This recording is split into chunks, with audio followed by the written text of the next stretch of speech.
The Trump administration says it's freezing childcare funding and help for needy families in Colorado and in other blue states, as Republicans on the Eastern Plains figure out what's next after he blocked their long-awaited clean water project. Colorado's public health leaders say they're not changing vaccine advice for parents as the feds roll back vax recommendations. And 5 years after the January 6th Capitol attack, we look at what happened to the key Coloradans who stoked election conspiracy theories. And I'll have a word about the danger today in just telling the truth. That's tonight on Next. The Trump administration says it's freezing $10 billion in child care and social services funding to states led by Democrats, including Colorado. The feds are claiming, without offering evidence publicly, that there is mass fraud in the system. President Trump has also publicly promised to punish Colorado for not releasing his ally Tina Peters, who's serving prison time for a scheme to tamper with election systems. Health and Human Services leaders told CNN today that the federal government is withholding $7 billion in funds for the Temporary Assistance for Needy Families program, known as TANF. In Colorado, that program provides temporary cash assistance, job training, and other support services to low-income families with children. The feds also say that they are freezing payments for the Child Care and Development Fund, which helps families access child care. According to our partners at Colorado Politics, Colorado receives more than $130 million a year from those federal grants to serve 14,000 families. Now, individual cases of fraud in these programs have been successfully found and prosecuted in Democrat and Republican-run states. But the fraud accusations now and the funding freeze only impact blue states: Colorado, California, Illinois, Minnesota, and New York. This shutdown could last for months as the Trump administration rolls out new rules they say will root out fraudulent payments. Democratic leaders in Colorado say this is simply political retribution that will hurt families and children. That's not how you actually address fraud, by the way. You don't just freeze funding. That just impacts families. That doesn't make sure that programs are working efficiently or the way that the money is going where it's supposed to. When you look at the states that they've withheld this funding from, it is only blue states. And it's places where, Trump is obsessed with going after his political enemies. And unfortunately, it's Colorado families and our kids who are going to pay the price. Now, we should know, leaders in Colorado say they have not received formal notice about this funding freeze or any proof of fraudulent payments happening here. Spokesperson for the governor says his office learned about this potential funding freeze through media reports and that, quote, if true, it would be awful to see the federal government targeting the most needy families and children. Search dogs have not found any human remains following the 5-alarm fire at an apartment complex under construction in Denver last Friday. Federal investigators are now coming in to help determine the cause of that massive fire. More than 100 firefighters were called to put out the fire that burned through a whole city block, the Harker Heights development at Leetsdale and Forest. Denver Fire says it used more than 18 million gallons of water putting out that fire that raced through the complex. It was especially vulnerable to fire because it was under construction.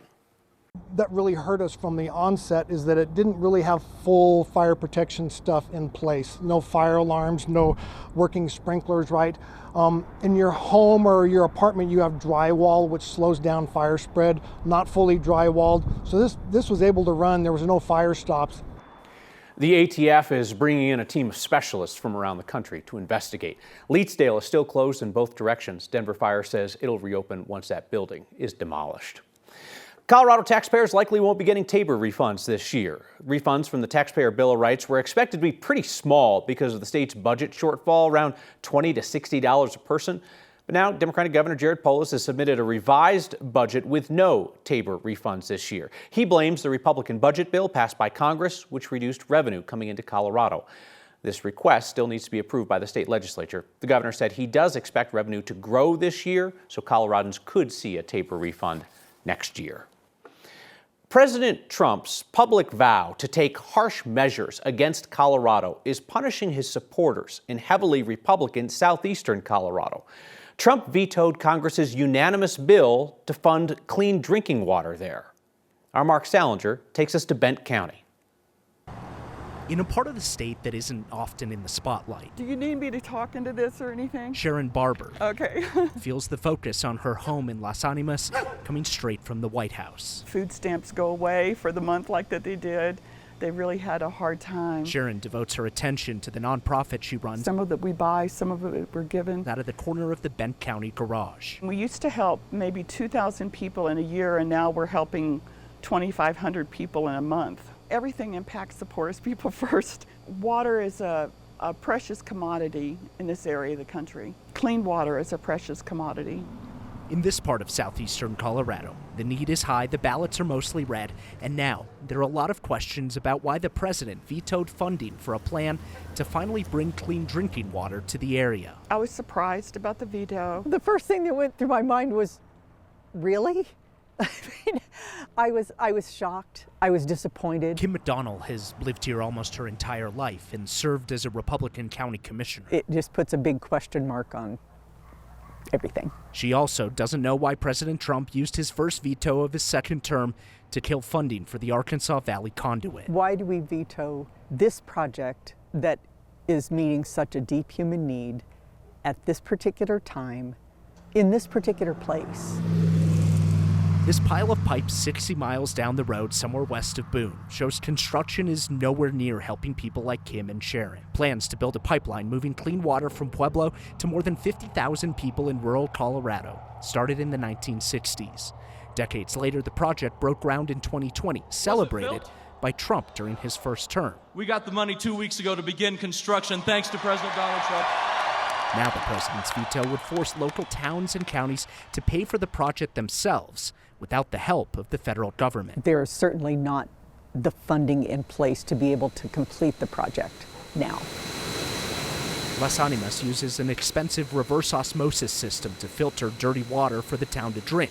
The process is far from ideal or sustainable, producing a lot of dirty wastewater as a byproduct. And in certain places in the valley, it remains bad because they don't have a treatment center like we're privileged to have here. Funding to finish the pipeline, the long-term solution for clean drinking water here, passed the House and Senate unanimously last year.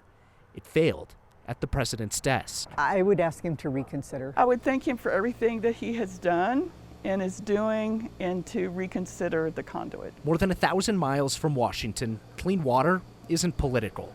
It's a lifeline stuck in the national spotlight. I am convinced that the hard work and the determination and the tenacity that we've always had to demonstrate in rural Colorado is going to prevail again. I truly am. The nonpartisan Congressional Budget Office estimated that the project would have cost the federal government less than $500,000. Well, the project is not dead. The future of it is completely unknown. Without federal loans to finish this project, which is what Trump vetoed, it's pretty unclear what will come of this, and that local communities simply can't get it done by themselves, Kyle. I mean, it's remarkable that with this veto, President Trump knocked away decades of hard-fought progress on this, including his own progress on this. Yeah, when we're watching Cory Gardner there speaking with Trump right in the background, celebrating the groundbreaking of this back in 2020, there was so much hope that this would actually come about. This started in the 1960s. It's still not a reality, and now it's taking a major step potentially backwards. And a disclosure, we should mention Sharon Barber, the woman that you featured in that piece. Next Viewers helped her nonprofit, Los Animas Helping Hands, through a Word of Thanks microgiving campaign back in 2022. Mark Salinger, thank you. Loveland's leaders have a choice to make tonight on how to address homelessness. And 5 years after the attempt to overthrow an American election through violence, we will talk about what we did on that day, the specific Coloradans who stoked election conspiracies, and I'll have a fresh word about a dangerous new development next.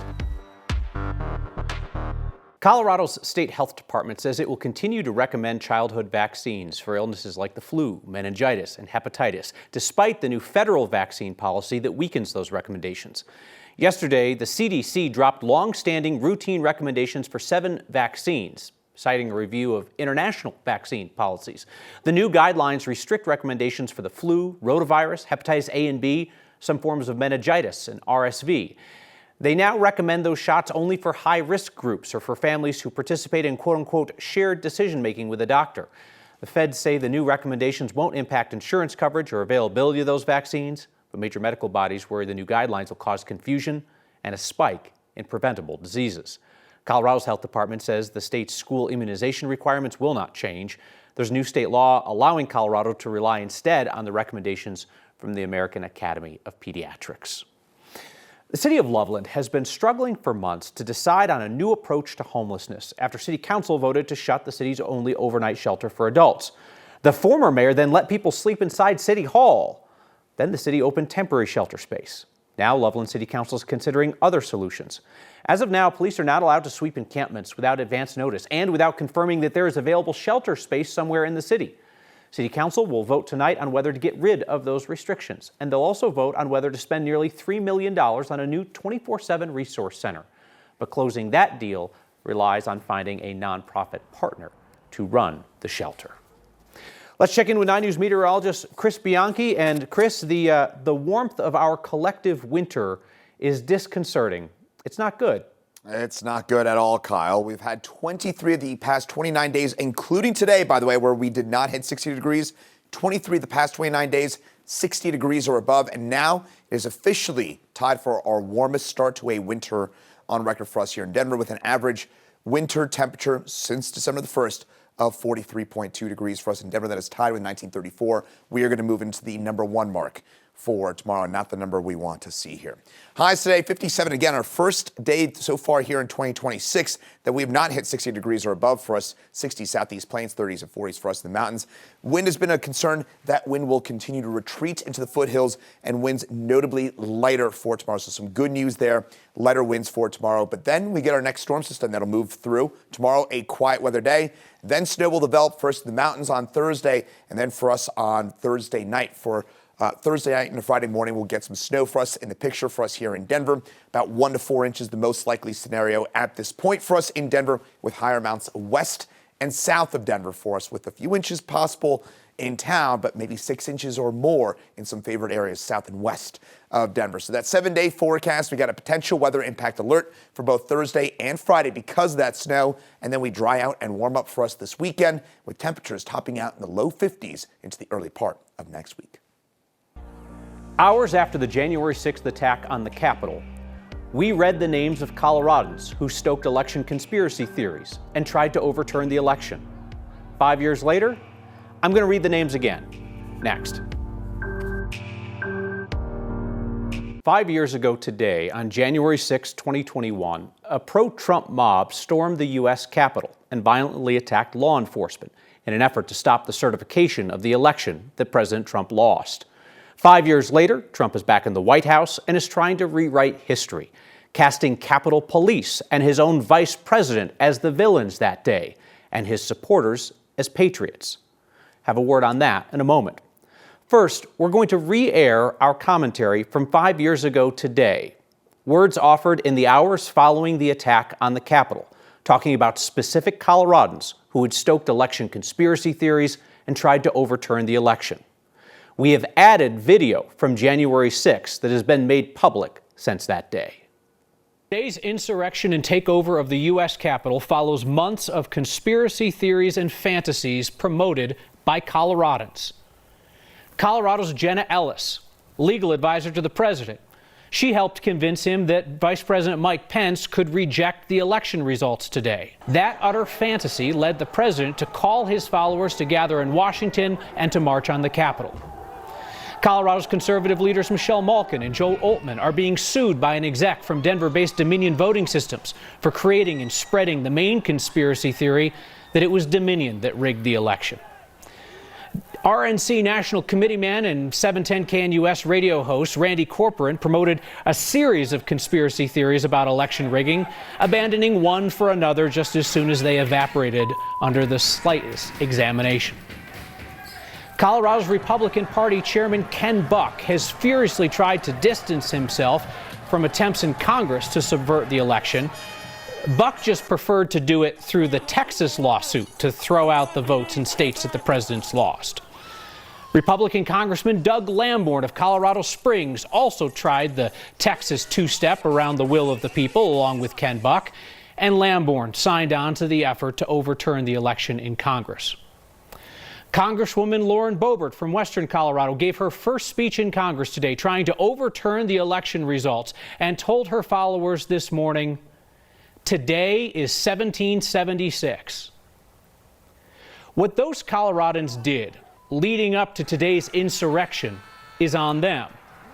Whether the rest of us in Colorado remember what they did is on us. Our words from 5 years ago today. So let's talk about where all of those people are today. It has been a rough go for most of them. Trump's attorney Jenna Ellis pleaded guilty to a felony for making false statements in an effort to overturn the election. Her law license in Colorado has been suspended. Commentator Michelle Malkin retired from column writing. She faces a defamation lawsuit for her claims about election rigging. Joe Oltmann is still fighting legal battles over his election rigging claims. He's currently running for the Republican nomination for Colorado governor and calling for the execution of Colorado's Democratic leaders, execution by hanging, reminiscent of the January 6 calls to hang Mike Pence and the gallows outside the Capitol. Randy Corcoran is no longer on the Republican National Committee, and he no longer has his radio show with Salem's KNUS in Denver. Corcoran and Salem settled defamation lawsuits. Ken Buck was run out of Congress amid death threats for being insufficiently loyal to President Trump and current Republican leadership. Doug Lamborn retired from Congress, replaced by Jeff Crank, who defeated a Trump-backed election denier in a Republican primary. And Congresswoman Lauren Boebert nearly lost her safe Republican seat, so she moved clear across the state to Colorado's safest Republican seat, where she remains a close ally of the president. 5 years since the pro-Trump mob attacked the Capitol and the police protecting it, President Trump continues to rewrite history, calling it a day of love and celebrating his triumphant pardon of his supporters who assaulted law enforcement. Blaming police for what happened that day, saying he was betrayed by his own vice president who wouldn't overturn his election laws.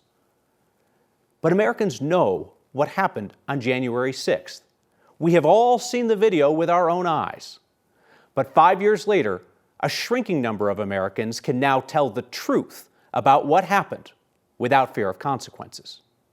Can a Republican in Congress or just about anywhere in elected politics these days tell the truth about January 6th without consequences? No way.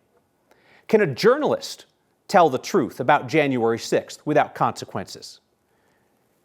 Increasingly, it depends on which media company the journalist works for. Can everyday Americans tell the truth about January 6th without consequences? It depends on whether you're willing to risk family, friends, maybe even an employer turning on you. If we lose the ability to tell the truth without fear, to tell the truth about the most obvious things, well, then I'll just say it plainly. We are in danger. Back with your feedback next. Reading through your notes in the last few minutes here about our comments about January 6th, 5 years later, jotted a few down here.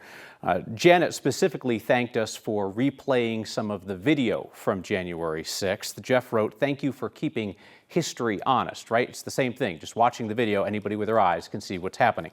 And Misty wrote in to say, "Truth matters."